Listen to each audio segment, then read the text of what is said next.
예. 할렐루야. 이렇게 인사하겠습니다. 하나님께로 돌아갑시다. 여러분 돌아가고 계세요? 예. 돌아가면 반드시 새 은혜가 있을 줄로 믿습니다.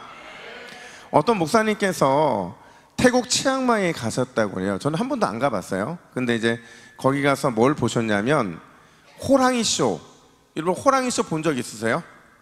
호랑이 쇼를 보게 되었는데 아주 거대한 이 백호 한 마리가 이 사육사의 신호에 따라서 귀태를 뽐내는 거예요. 용맹한 모습으로 막 불 속을 뛰어들기도 하고 또 때로는 포효하기도 하고. 근데 이렇게 뭔가 재주를 부리면 사람들이 어떤 반응을 보여요? 막 박수치고 막 환호하잖아요. 근데 이 호랑이 쇼의 클라이막스가 뭐였느냐? 여러분 호랑이 쇼의 클라이막스는 호랑이의 춤이었던 거죠.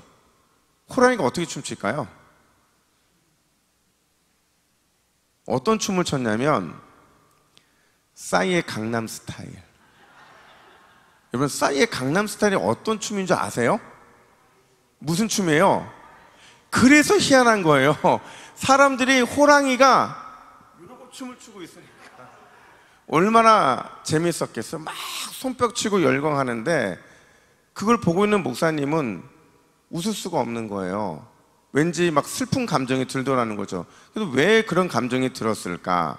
왜냐면요, 여러분 호랑이가 이렇게 호랑이로서의 모습을 잃어버리고 말춤을 추게 된 이유가 뭘까요? 뭐 때문에? 아니에요. 사육사가 던져주는 이 고기 한 덩어리, 그것 때문에 맹수로서의 자존심을 버리고 그 야성을 잃어버린 그 모습으로 길들여지더라는 거죠. 근데 이게 마치 자기 모습 같더라는 거예요. 그리고 마치 한국 교회의 모습처럼 그렇게 느껴지더라는 거죠. 여러분 교회가 절대로 잃어버리면 안 되는 게 있어요. 주님 오시는 그날까지 반드시 꼭 붙들고 유지해야 되는 것, 그게 뭐냐? 따라합시다. 영적 야성. 여러분 영적 야성이라는 게 뭘까요? 청년부, 영적 야성이라는 게 뭐예요? 그냥 본질 그대로인 거죠. 우리의 신앙의 본질 그대로라고 한다면 그건 복음이고요, 그건 십자가죠. 그 복음과 십자가, 그 영적인 야성, 그게 우리 교회가 잃어버리면 안 되는 가장 소중한 가치라는 거예요. 역사가 실증하죠. 여러분 초대교회가요 변변한 예배당 없었습니다. 제대로 된 조직이나 아니면 아주 좋은 양육 프로그램 없었어요. 그럼에도 불구하고 100년 동안 어마어마한 부흥을 거듭거듭했던 이유가 뭐냐면 초대교회는요 처음 예수님을 믿을 때부터 그리고 죽는 그 순간까지 뭘 놓지 않았을까요? 영적인 야성을 놓지 않았기 때문에 그런 거죠. 그 어떤 핍박과 고난이 있다 할지라도 끝까지 그리스도가 나에게 맡겨주신 그 영적인 야성을 잃어버리지 않았기 때문에 결국은 이런 엄청난 부흥을 경험하게 되더라는 거죠.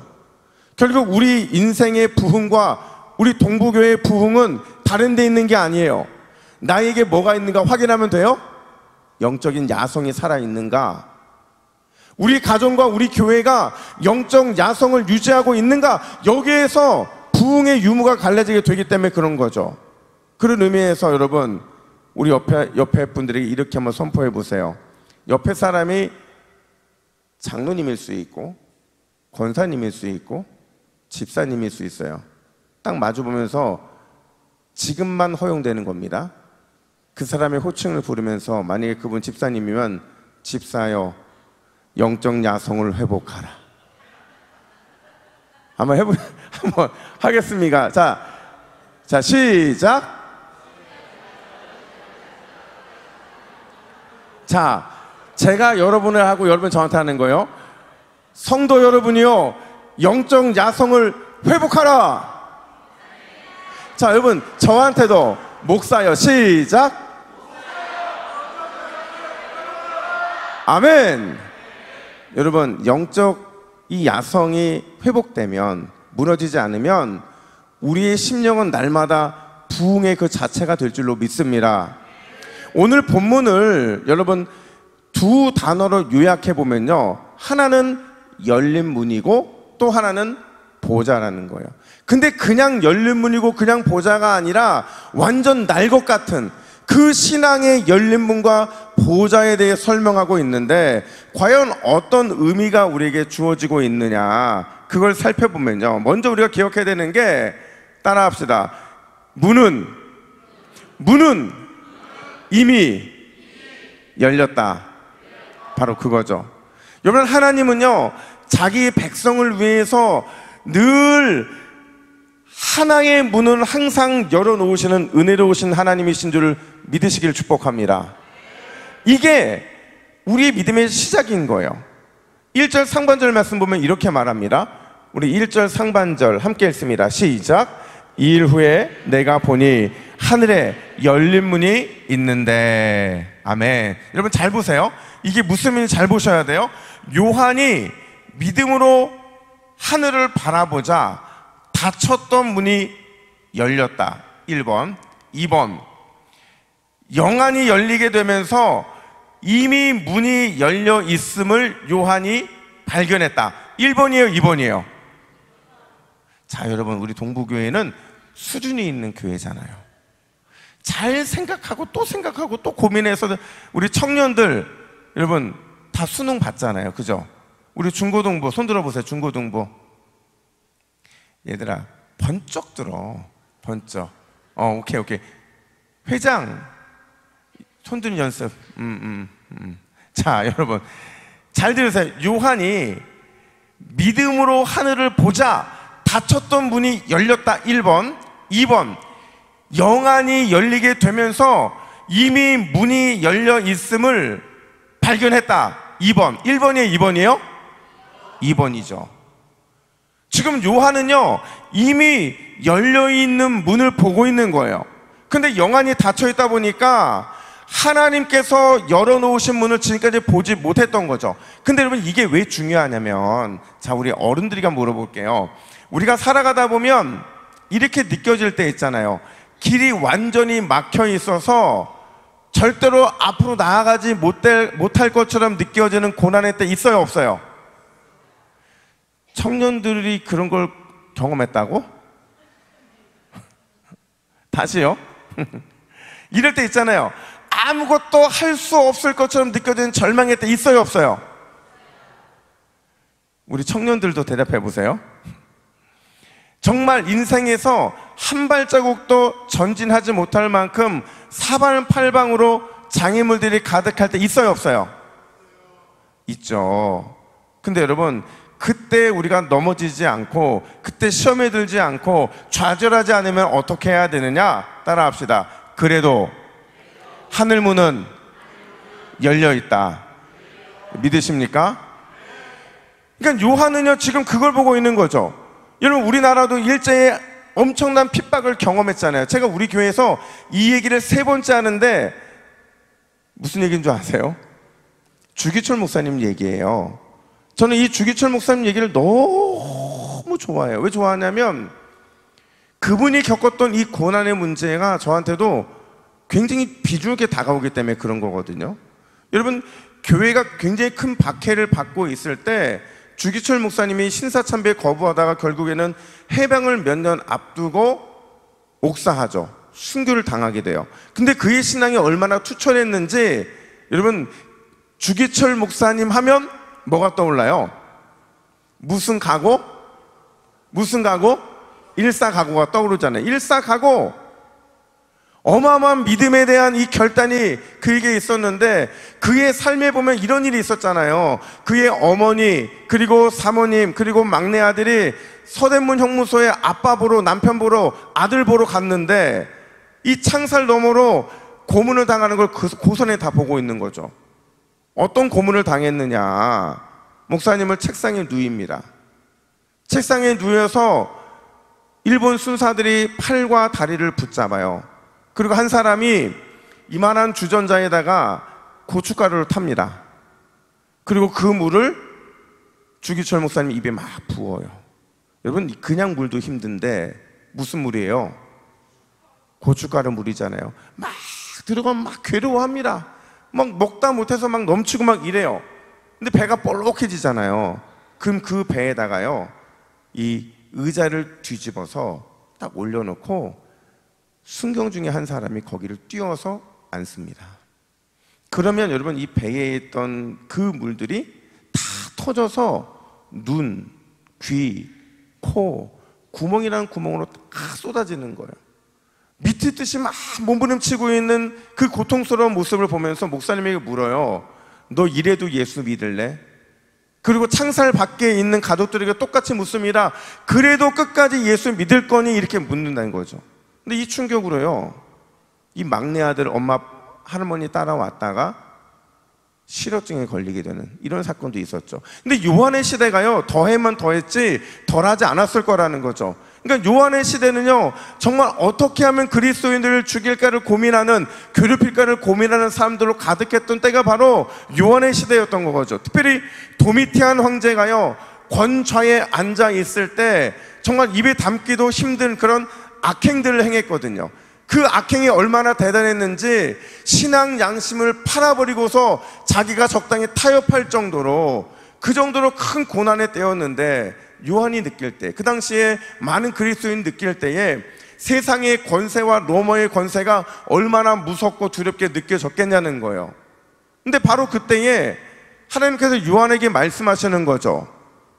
문이 이미 어떻게 되어 있다고요? 열려 있다. 이 말을 바꿔 말하면 하나님께서 이미 솟아날 길, 피할 길, 소망의 길, 기적의 길을 열어 놓으셨다라는 거죠. 실제로 열린 문이 있음을 요한에게 보여주시면서, 자 봐라, 지금까지는 네가 영이 어두워서 보지 못했지만 너의 믿음의 눈이 열리면, 영안이 열리면 이미 열려있는 하늘의 문을 보게 될 것이다. 그러니 눈에 보이는 권세 앞에서 너희는 두려워할 필요가 없다는 거예요.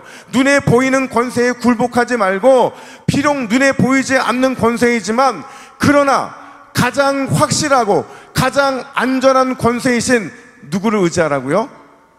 하나님을 의지해야 된다라는 것을 보여주고 계신다는 거죠.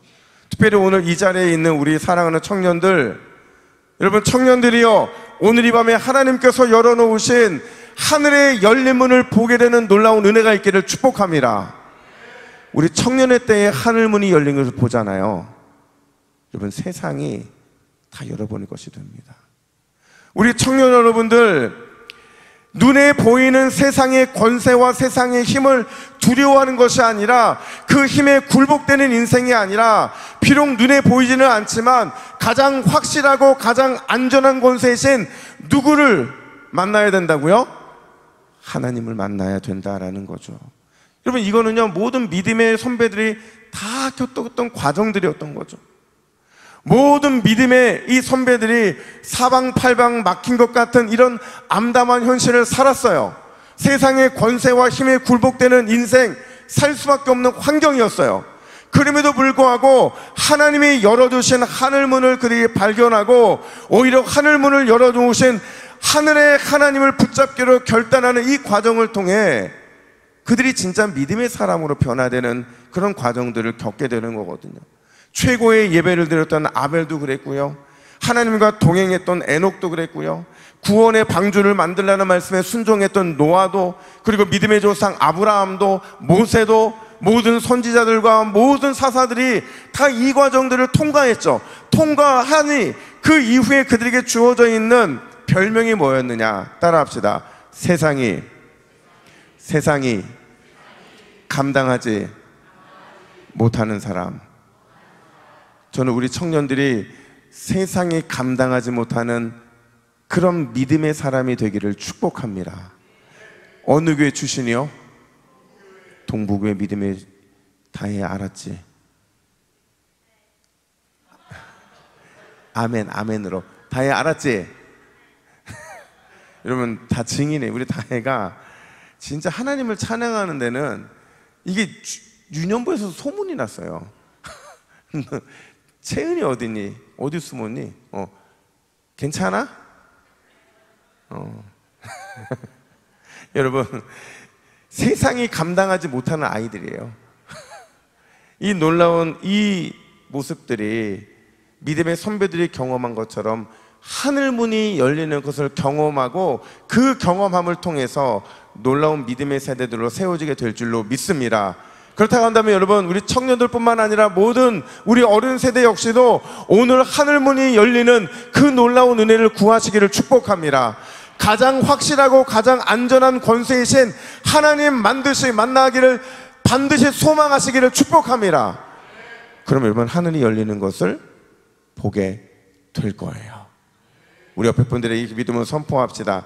하나님이 가장 안전한 권세입니다. 하은아, 둘이 싸우지 않았지? 같이 얼굴 보고 같이 너희 둘만 하나님이 가장 안전한 권세입니다. 여러분, 제가 안 보는 것 같지만 다 보고 있어요. 다 보고 있어요. 한 번 더 인사할 때에 하나님이 가장 좋은 문을 이미 열어놓으셨습니다. 인사하겠습니다.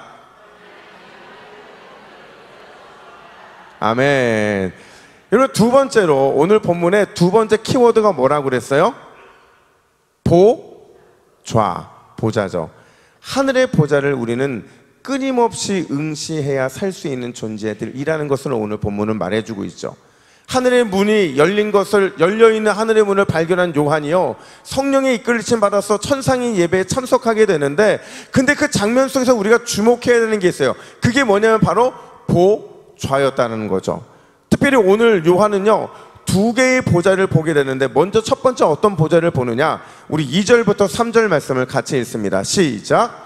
보라, 하늘의 보좌를 베풀었고 그 보좌 위에 앉으신 이가 있는데, 앉으신 이의 모양이 벽옥과 홍보석 같고 또 무지개가 있어 보좌에 둘렀는데 그 모양이 녹버섯 같더라. 아멘. 자, 여러분, 요한이 보고 있는 이 보좌는 누구의 보좌일까요? 누가 앉는 보좌예요?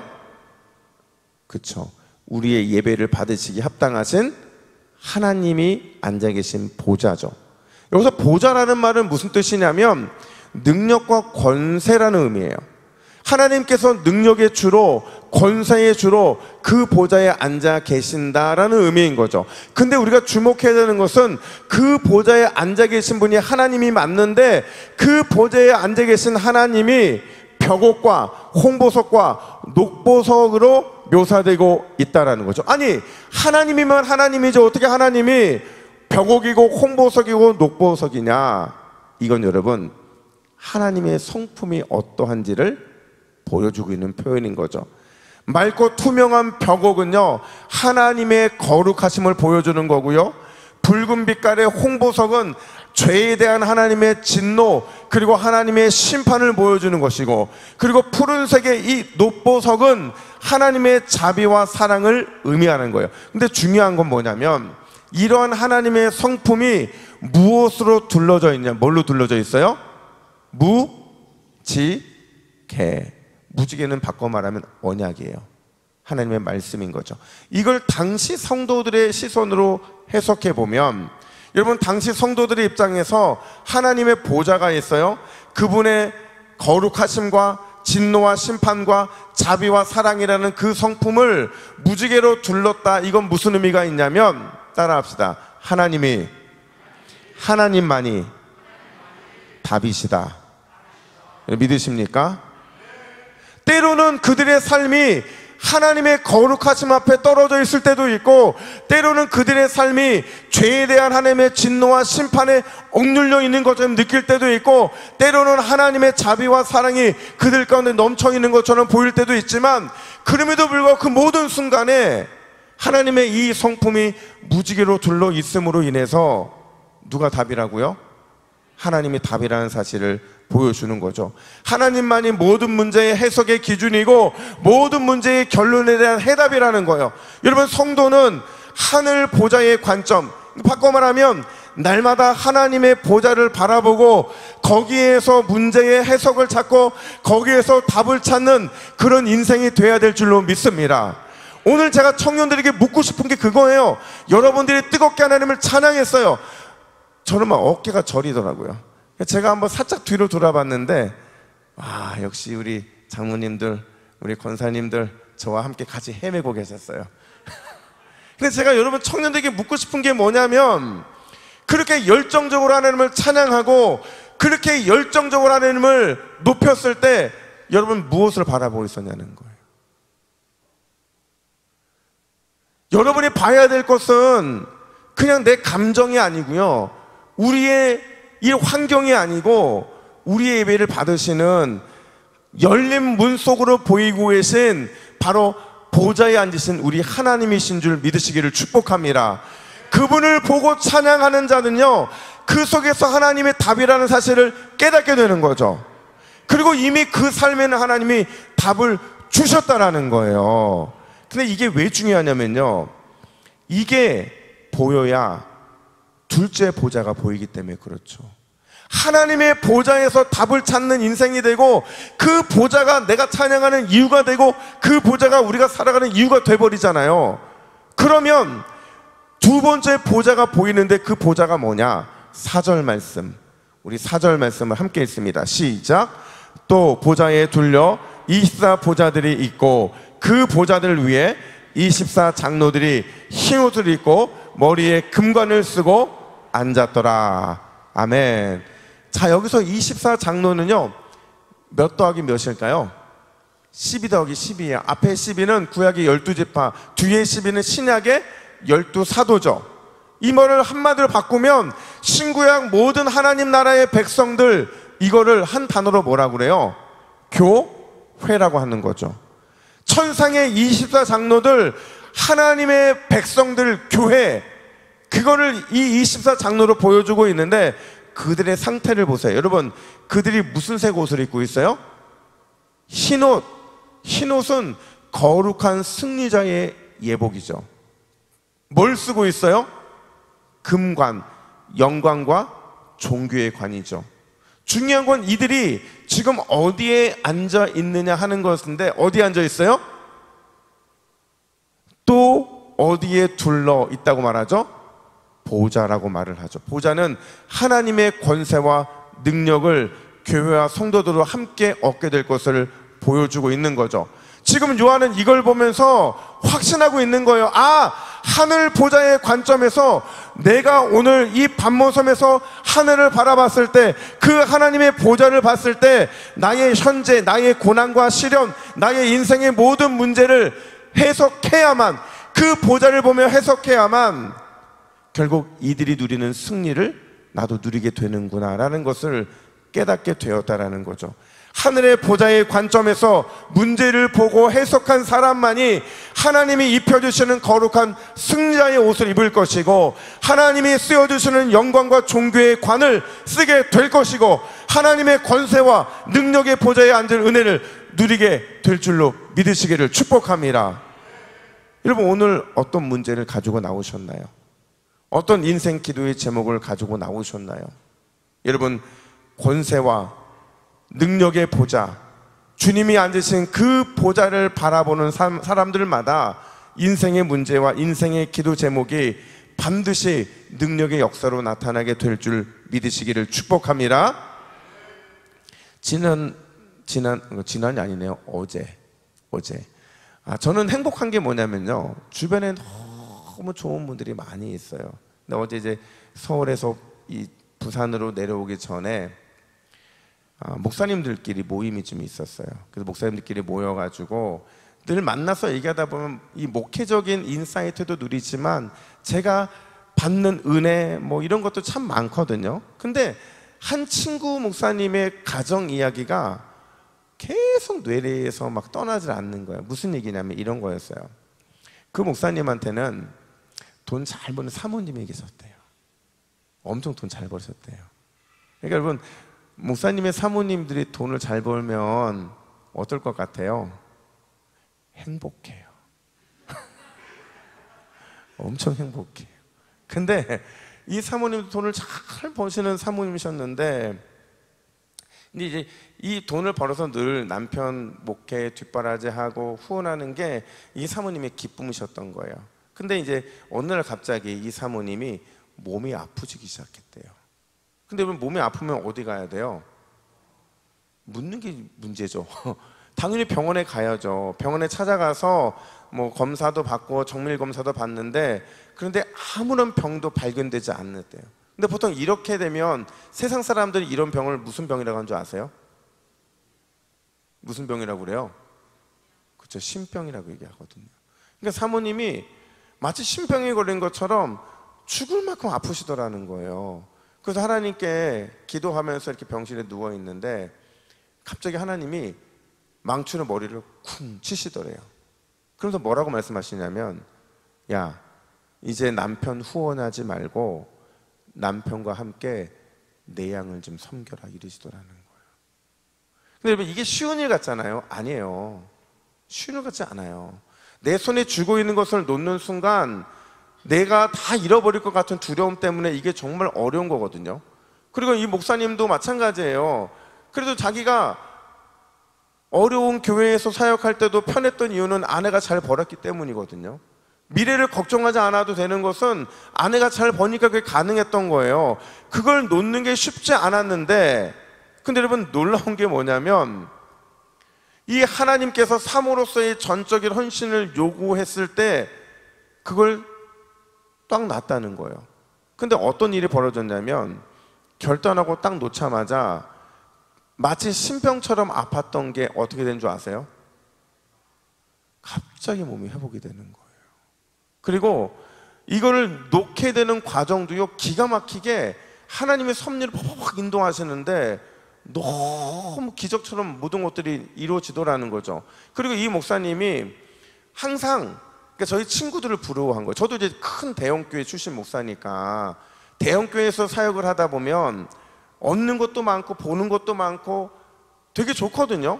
근데 이제 그 친구는 그런 경험을 못한 거예요. 왜냐하면 자기가 있는 교회가, 그러니까 자기 아내가 있는 지역을 벗어날 수 없으니까 늘 제한적으로 목회를 그렇게 했던 거죠. 근데 이 목사님이, 사모님이 그 일을 딱 놓고 그 일에 사모로서의 전적인 헌신에 수고를 하다 보니까 갑자기 목회의 문이 열린 거예요.